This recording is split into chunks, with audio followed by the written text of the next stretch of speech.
অসমৰ অস্তিত্ব ৰাখিবলে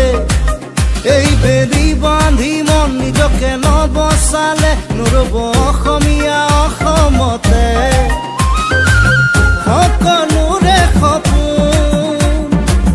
কৰি বুকুৰে সপোন অসমত